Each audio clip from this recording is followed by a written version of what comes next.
recent survey revealed that 2/3 of referees face regular abuse. But is there anything that's being done to actually combat the issue? Well, the FA introduced new laws at the start of the season which see players banned for 5 years if they ever went to the extreme lengths of assaulting a referee.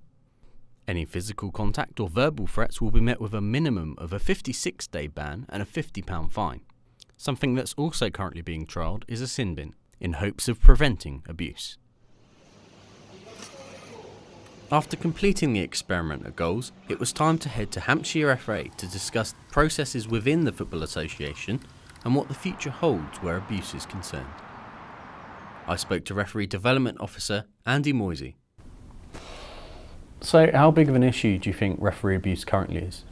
In terms of abuse at the grassroots level of the game, I think it's higher than people would expect it to be.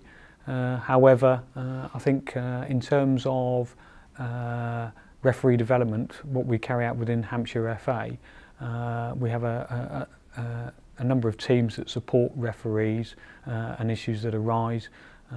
As we were discussing earlier on, within the county, as the referee development manager, I look after referees within the county. I have a number of volunteers that support that. So what's the process after an incident's happened? The referee obviously files a report, and then what? Okay, the referee will file a report and that will come into the discipline department. The discipline department will look at the report in detail and ascertain what's taken place. As I said before, is it poor practice? Is it threatening behaviour? Or is it indeed, unfortunately, an assault? If we take the middle stance, for example, if we're looking at threatening behaviour, the discipline department would obviously then ensure that it's got all the information it needs and any other additional witness statements. From a refereeing point of view, the first thing I would do is make contact with the referee to make sure that the referee is okay and identify if there were any other issues that haven't already been reported. So again, we can then feed that back to the discipline department and then provide support and guidance to the referee. So what does the future hold in terms of preventing referee abuse? Currently, we're in this in a transition period, dare I say. 5-10 years ago it was acceptable that abuse was the norm.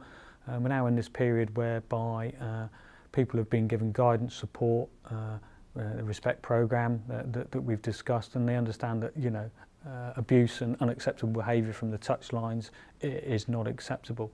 However, I don't think that's going to change today.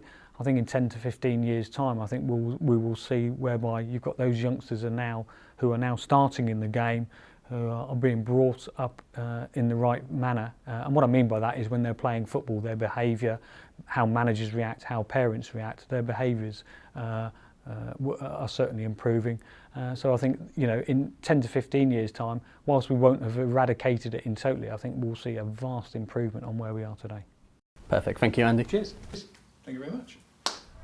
So while referee abuse may never be completely preventable, everyone has a part to play to make referees' lives easier, whether you're a player, a manager, or even a supporter.